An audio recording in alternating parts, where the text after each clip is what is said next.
session d'information sur A30 Télévision, mesdames et messieurs, bienvenue à tous et bon début de semaine. Au sommaire de ce journal, Denis Mukwege officiellement dans la course à la présidentielle, il a déclaré sa candidature ce lundi.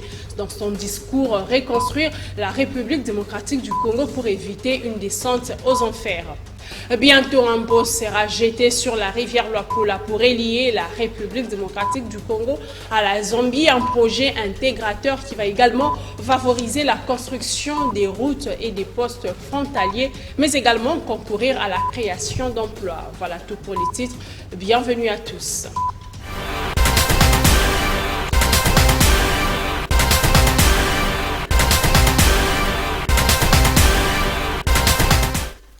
Bonsoir. Le prix Nobel de la paix 2018, le docteur Denis Mukwege officiellement dans la course à la présidentielle. Il a annoncé sa candidature ce lundi lors de son adresse à la nation à Notre-Dame de Fatima, Kinshasa. L'homme qui répare les femmes a indiqué que sa candidature est une réponse aux multiples appels de la population, mais aussi une démarche qui vise à éviter à la République démocratique du Congo une descente aux enfers.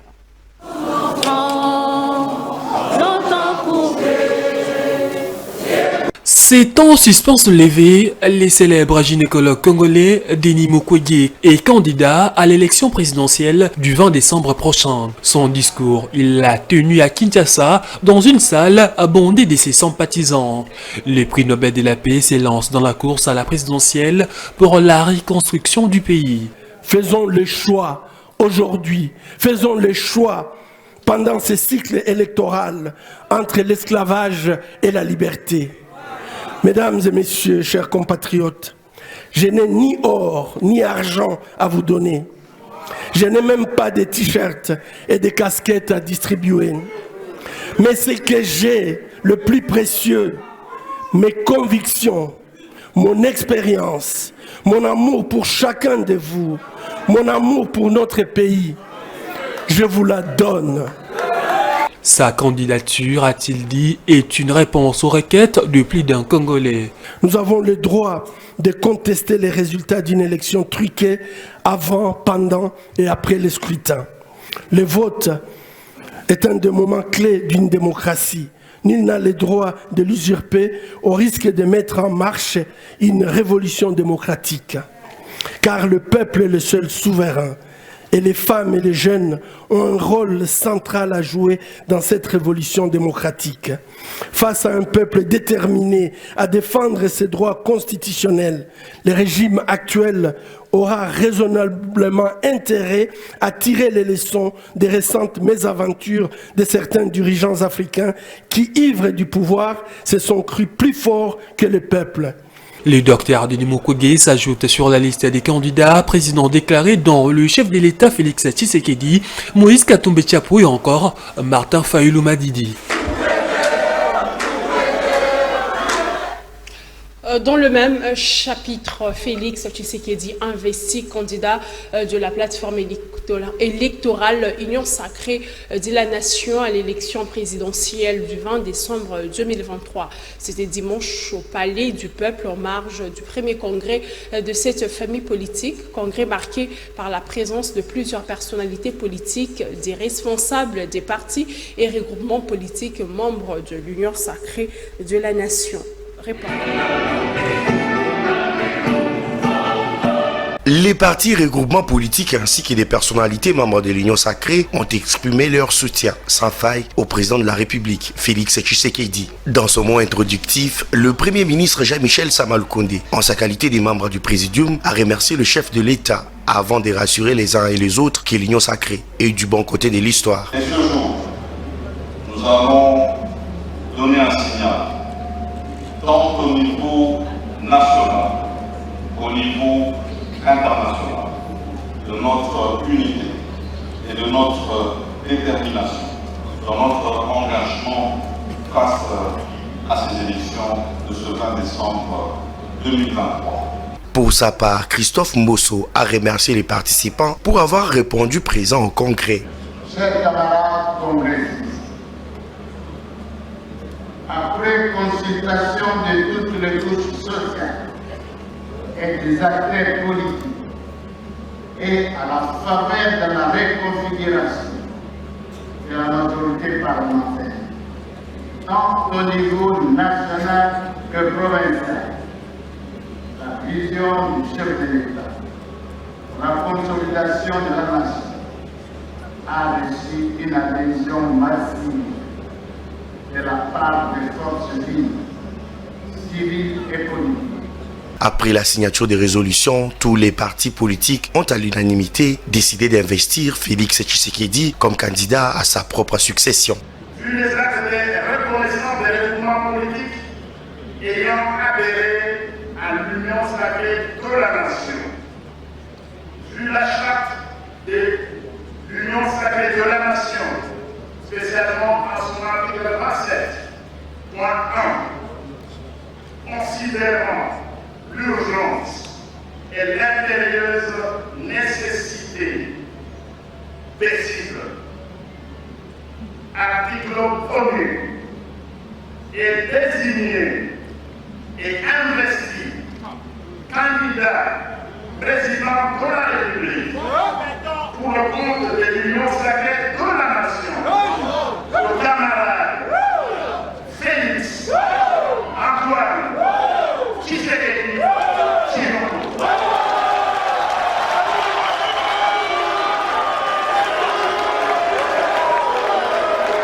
Il faut rappeler que Félix Tshisekedi avait annoncé sa candidature à Bruxelles au Royaume de Belgique devant les différents représentants de la diaspora congolaise venus de plusieurs pays du continent européen. Et les participants au congrès de l'Union sacrée de la nation saluaient cette décision pour permettre au président Tshisekedi Tshilombo d'achever son programme de développement du pays. Aujourd'hui, avec les concours de tous à l'Union sacrée, nous sommes très heureux parce que Félix Antoine Tshisekedi Tshilombo, c'est lui qui incarne la vision, c'est lui qui incarne le leadership de ces pays. Et aujourd'hui, c'est une grande joie pour tous les congressistes que nous sommes ici pour présenter sa candidature aux élections prochaines. C'est un choix libre et constitutionnel, puisque la Constitution donne la liberté à chaque Congolais de faire son choix de son candidat. Nous avons fait ce choix puisque nous sommes membres effectifs de l'Union sacrée. Vous avez le côté politique, la diplomatie. Le Congo est de nouveau debout au travers toutes ces institutions internationales qui regardent le Congo d'un autre œil. Et bien voilà, pour finir, nous avons un homme politique, un Congolais de surcroît dont nous connaissons le père et la mère, avec tous les dangers de l'infiltration au niveau de la balkanisation de ce pays.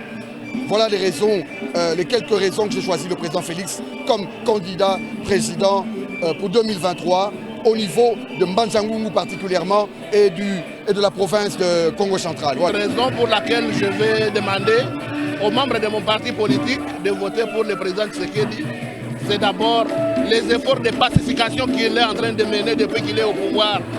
Parce que pacifier les pays, lorsque le pays sera pacifié, il peut maintenant les développer. Deuxième raison, le retour sur la scène internationale de notre pays. Moi, je suis professeur de droit international. Je vois les efforts qu'il déploie pour que notre pays, la RDC, un grand pays au centre de l'Afrique, joue son rôle de moteur de l'Afrique. Parce que le développement de l'Afrique partira de la RDC. Et nous avons trouvé le président qui l'a compris. Voilà pourquoi, en dehors des efforts diplomatiques, des efforts sécuritaires, il faut voter pour lui parce que sur le plan interne aussi, on voit les efforts qu'il fait pour que l'éducation soit gratuite dans notre pays. Félix Tshisekedi et son homologue zambien Alkai Ishime ont posé la première pierre de construction de pont sur la rivière Luapula, ouvrage qui va relier la RDC et la Zambie. Les travaux sont évalués à plus de 250 millions de dollars américains pour une durée de 6 mois. Seront également construits sur une route à 2 voies de 92,2 km de longueur, un poste frontalier ou encore des stations, des péages. Plus d'explications avec Rachel Kitita. Non historique pour la République démocratique du Congo et la Zambie qui entrent désormais dans une nouvelle phase de coopération économique. Ce 2 octobre 2023, les présidents de deux pays, Hakainde Hichilema et Félix Tshisekedi, ont posé la première pierre de construction du pont qui devra relier la RDC par la province du Haut-Katanga dans le territoire de Kasenga et Zambie par Chiba. 36 mois pour la durée totale de construction. Le coût est estimé à plus de 252 millions de dollars américains. À terme, création d'emplois, développement, mais également désenclavement. Une cérémonie symbolique à laquelle ont pris part des délégations gouvernementales de deux pays. À terme, il y aura non seulement la construction de ce pont, mais aussi une route à deux voies, un poste frontalier à intérêt unique à construire à la frontière entre la RDC et la Zambie, 2 stations de péage à Tchaloué et Kasenga, et une 3e station à construire selon l'évolution du trafic, a expliqué le directeur général de l'Agence congolaise des grands travaux. Ce projet est mis en œuvre dans le cadre du partenariat public-privé. Projet intégrateur qui a l'ambition d'améliorer le trafic routier et les conditions socio-économiques des populations riveraines, qui permettra de raccourcir le trajet de 312 km entre Lubumbashi et Dar es Salaam, réduisant ainsi la durée de parcours de près de 6 heures. Ramener la durée moyenne des opérations des dédouanements des biens provenant de la RDC et de la Zambie à 1 heure contre 7 jours observés actuellement à Kasumbalesa. Stimuler le commerce entre les deux pays dans la sous-région et améliorer les conditions de vie de la population par la réalisation des projets socio-économiques comme la construction de voiries à Kasenga, une cité moderne en faveur des populations qui seront délocalisées dans le cadre de ce projet, le point d'approvisionnement en eau potable, des collecteurs pour lutter contre les érosions en cours de construction à Kasenga. Le porte-parole du gouvernement, Patrick Mouyaya, salue la matérialisation de ce projet. Nous travaillons, comme j'aime à le dire maintenant, à rebâtir les fondations de la République démocratique du Congo sur tous les plans. C'est la connexion d'abord qui se fait entre les deux pays. Et vous ne pouvez pas imaginer la quantité du flux qu'il y aura.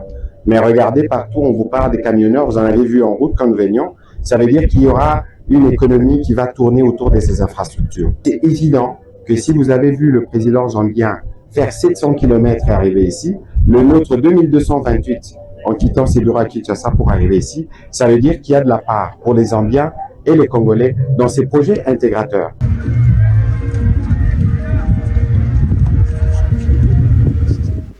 Parlons sécurité dans ce journal. Les forces armées de la République démocratique du Congo rejettent les accusations portées contre elles par le mouvement du M23 qui affirme avoir attaqué l'armée loyaliste par le territoire de Massissi au Nord Kivu.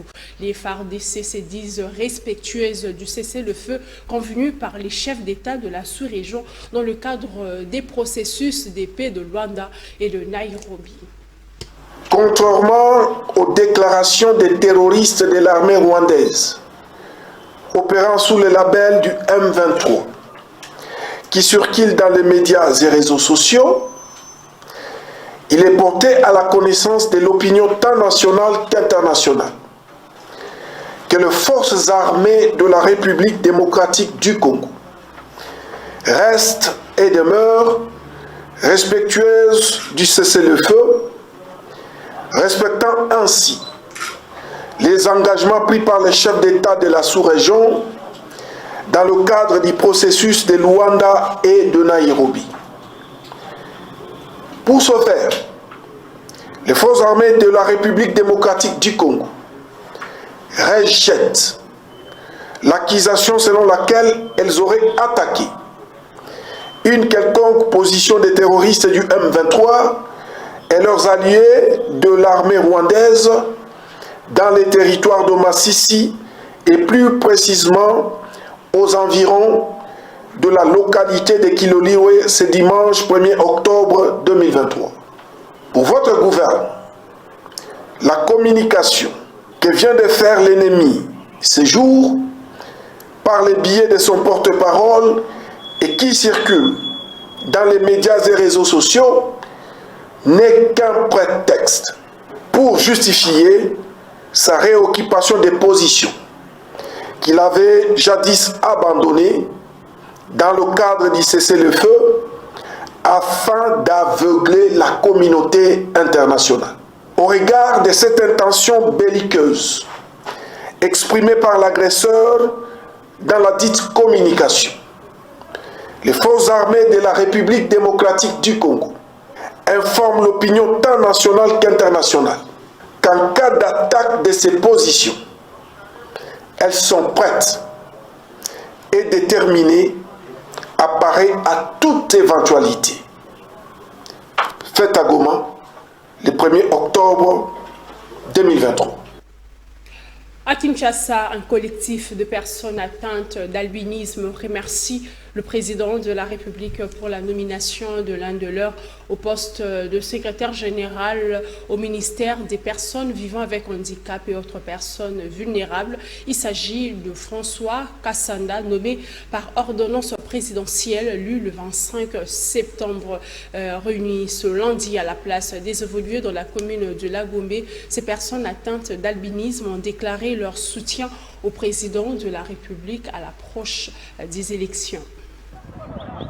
Regroupés à la place des évolués avant de se rendre au palais de la Nation, le collectif de personnes atteintes d'albinisme salue la décision du président de la République qui a nommé François Kassanda comme secrétaire général au ministère de personnes vivant avec handicap et autres personnes vulnérables. Une promesse réalisée par le chef de l'État après sa déclaration lors du colloque panafricain sur l'albinisme tenu en octobre 2021. Félix Tshisekedi avait promis de placer des albinos dans les instances de prise de décision. Nous, la communauté de personnes atteintes d'albinisme de la République démocratique du Congo, leaders, membres et associations défendant les droits des personnes atteintes d'albinisme et ceux des personnes avec handicap, tous réunis comme un seul homme, rendons hommage le plus déférent au premier citoyen de la République, son Excellence M. Félix Antoine Tshisekedi Tshilombo, président de la République, chef de l'État, pour une première fois dans l'histoire de notre pays, a voulu valoriser le PVH et les APV.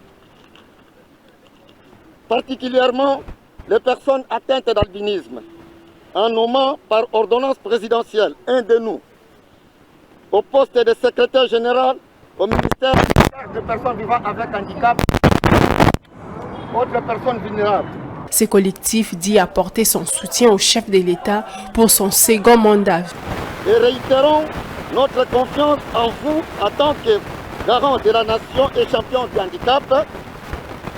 Par la suite, vous rassurons de notre soutien indéfectible à votre candidature à la magistrature suprême pour votre réélection comme président de la République aux échéances de 2019.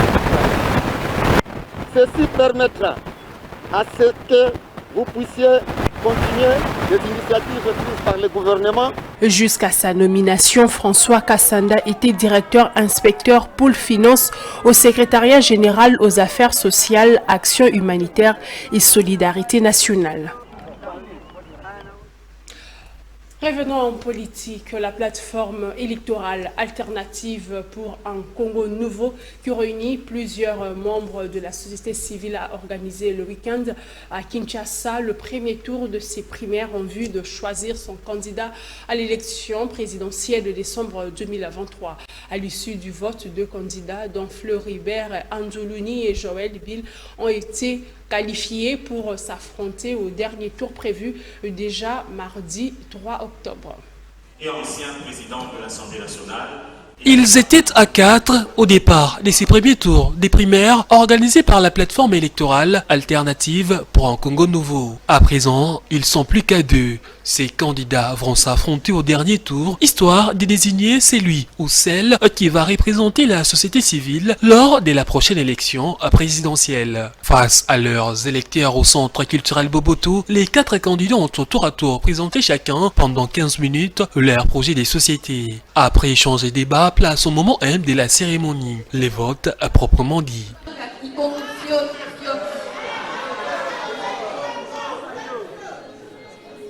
À l'issue du suffrage, Floribert Anzoulouni l'a emporté avec 136 voix sur les 185 disponibles. Il a été secondé par Joël Billet, 35 voix, Charles Villa, 9 voix et Alexandre Ndjoku, 5 voix. 4 bulletins des votes ont été déclarés nuls. Mais j'insiste sur un fait. Nous ne sommes pas des concurrents. C'est très important. Ce que nous faisons ici a d'abord une valeur pédagogique. Nous voulons instaurer une culture de débat démocratique et une culture de débat participatif qui implique la population dans le processus de désignation de ces animateurs. Et au peuple congolais, notre message est unique. Approprions-nous notre pays. Nous allons vers des élections. Nous espérons que chaque Congolais va pouvoir s'approprier finalement ce processus. À noter que les deux premiers candidats au premier tour seront face à face ce mardi. Au programme, un débat contradictoire et les votes pour sortir un ticket gagnant. Autre chose à présent, début ce lundi à Kinshasa de la formation pratique en implantologie, les assises initiées par la faculté de médecine dentaire visent entre autres à outiller les chercheurs et personnels de santé dans cette spécialité. L'initiative s'inscrit dans le cadre des innovations de l'université de Kinshasa pour une solution aux problèmes de la société.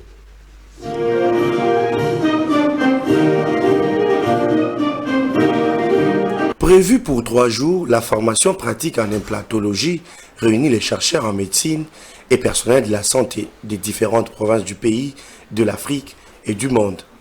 Objectif, proposer des solutions qui s'imposent aux problèmes dentaires dans la société. L'objectif, c'est de former tous les médecins dentistes des nouvelles techniques pour le remplacement des dents. Jadis, il y avait des anciennes techniques. La prothèse amovible que la personne pouvait porter, enlever à volonté.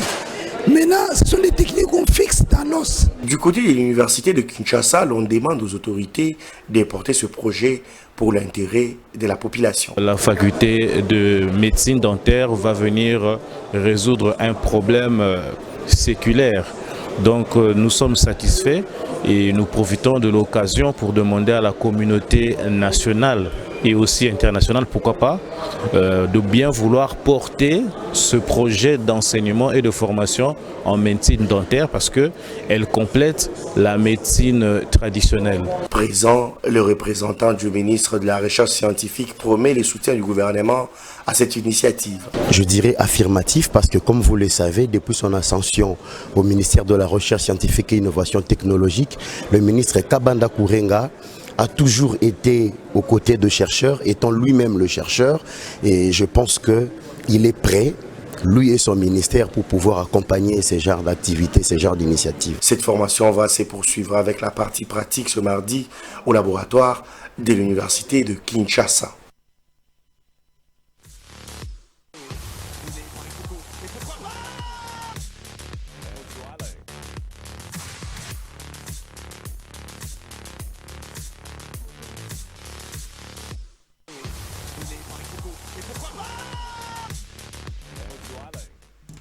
Vous l'avez su, nous allons parler sport dans ce journal. Le sélectionneur des Léopards de la République démocratique du Congo, Sébastien Desabre, a publié ce lundi 2 octobre la liste des joueurs qui prendront part à la trêve internationale du mois d'octobre. Dans cette liste, l'on retrouve des joueurs convoqués récemment, mais aussi quelques nouveaux visages, notamment Dimitri Berthaud, Brian Bieye, Simon Mbanza et Gabi Bianga, absents très récemment. Aaron Chibola, Ben Malango signent également leur retour. Durant cette trêve internationale, les fauves congolais affronteront en amical international la Nouvelle-Zélande le 13 octobre à Mauricia et en Angola, le 17 octobre à Lisbonne. En football toujours, le Saint-Éloi, Lupopo ne jouera pas la phase des poules de la Coupe de la Confédération de la CAF cette saison. Cette saison, les Cheminots ont été éliminés de la compétition à domicile ce dimanche 1er octobre 2023 après leur nul d'un but partout face aux Sud-Africains au stade de Martyrs de la Pentecôte. 2-4 scores cumulés, cette éliminatoire est synonyme d'une déception pour les Viettes. Vraiment, ça fait mal à tout le monde, c'est vrai. Bon, vous avez dû remarquer que Toutes les options de jeu que nous avons définies, on les a mis en place, effectivement. D'entame, on avait déjà le match en mer. Et on a fait une bonne gestion du jeu, sur le contenu, sur le fond, etc. Mais ce match, comme je l'avais dit, on pouvait déjà tuer ce match à partir de la première mi-temps. Vous avez vu l'avalanche d'occasions de but créées par l'équipe, mais que nous n'avons pas pu concrétiser. Ce n'est pas cette fois-ci la précipitation, c'est plutôt le manque, moi je dirais, de qualité technique pour faire soit la dernière passe, soit faire le dernier acte qui peut aboutir au but. On a été un peu trop personnel, on a voulu jouer un peu trop en solo, pendant qu'on avait besoin de groupe, on a besoin de collectif pour concrétiser nos actions de but. Moi, je crois que c'est la plaie de l'équipe aujourd'hui a été de ne pas suffisamment exploiter tout ce qui s'est offert à nous comme occasion de but depuis la première mi-temps. Sinon, le match était déjà plié. En deuxième mi-temps, nous avons mis des ressources nouvelles. Effectivement, on a eu du potentiel, mais encore les mêmes erreurs. Toujours la qualité technique, les gestes, le dernier geste, le jeu juste. C'est ça qui nous a manqué. Donc, sincèrement, les enfants, ils ont mouillé le maillot parce que nous avons pu contenir cette équipe dans tous ses assauts. Une seule occasion de but créée et la seule occasion de but a été valable parce que la tête sur les épaules, l'adresse fait la différence. Mesdames et messieurs, c'est par ici que prend fin cette session d'information. Merci de votre fidélité à A30 Télévision. Je vous retrouve demain à 13h pour une nouvelle édition.